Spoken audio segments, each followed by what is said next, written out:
দুরন্ত ভালোবাসার চ্যানেলে সবাইকে স্বাগত। আজকে বানাবো কুঁদরি আলুর চচ্চড়ি। এটি যদি আপনি একবার খান এইভাবে রান্না করে বারবার খাবেন। এখানে আমি কড়ার মধ্যে তেল দিয়ে নিয়েছি। তেলটা ভালোভাবে গরম হয়ে গেছে। আমি কুঁদরিগুলো তুলে নেব। আর এই কুঁদরিটা আপনি যেরকম আলু ভাজা করে খায় কুঁদরিগুলো ঠিক সেই রকম ভাজবেন। যারা কুঁদরি খেতে ভালোবাসেননি তারা এই কুঁদরির চচ্চড়িটা খাবেন। কুঁদরিটাকে মোটামুটি আমি হালকা লাল লাল করে ভেজে নেব।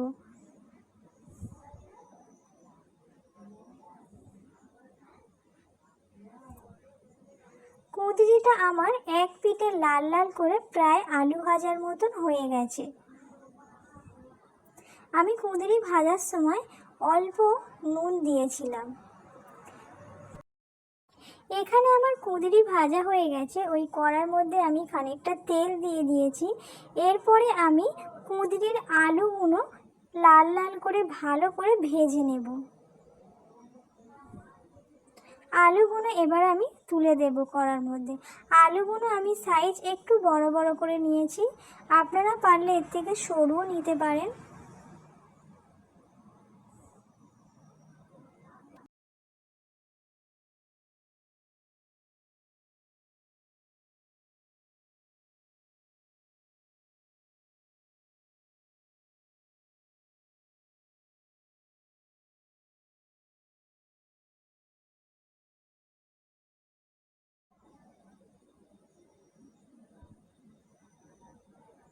আলুগুলো আমার এক পিঠে ভাজা হয়ে গেছে, আর এক পিঠে ভেজে নেব।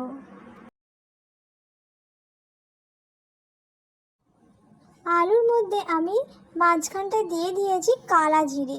এখানে আমি আলুতে শুধু কালা জিরেই ফোড়ন দেবো, আর কোনো রকম পেঁয়াজ আর কোনো মশলা দেব না। কালা জিরেটা আমার ভালোভাবে ভাজা হয়ে গেছে। আলুগুলো আমার প্রায় ভাজা হয়ে গেছে।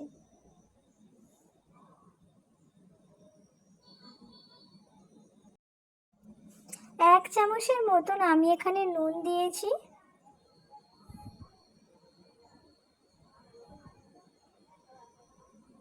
এক চামচ হলুদ দেব। এক চামচ লঙ্কার গুঁড়ো দেব। দিয়ে ভালো করে আলুটা একটু কষে নেব।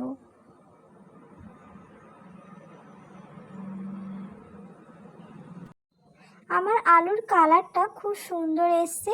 এরপরে আমি ওই আলুর মধ্যে কুঁদরি ভাজাগুলো সব দিয়ে ভালো করে আলু আর কুঁদরি ভালো করে কষে নেব। আমার এই রান্নাটা একবার আপনারা করে দেখবেন, আপনি এই রান্না দিয়েই ভাত খেয়ে নেবেন।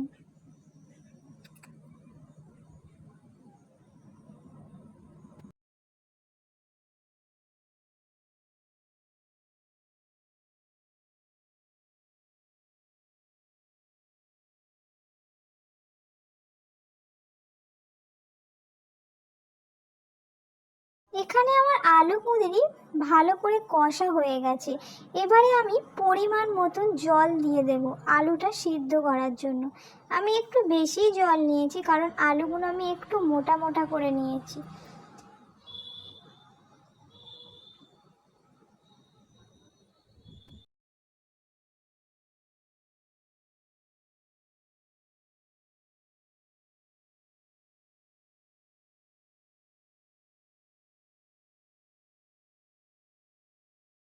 আমার জাল ফুটে উঠেছে রান্নার। এবারে আমি পুরো শুকিয়ে নেব তরকারিটা। এখানে আমার কুঁদরির চচ্চড়িটা মোটামুটি জল শুকিয়ে গেছে। আমি এখানে আরেকটু শুকিয়ে নিয়ে প্রায় মাখা মাখা করে নামিয়ে নেব। এই কুঁদরির চচ্চড়িটা জল না থাকে একদম শুকনো করে নেবেন, দেখবেন আপনার এই তরকারিটা খুব সুন্দর খেতে লাগবে।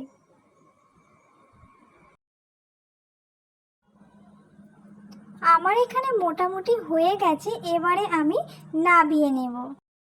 ভিডিওটা যদি ভালো লাগে অবশ্যই লাইক, কমেন্ট, শেয়ার এবং সাবস্ক্রাইব করতে ভুলবে না।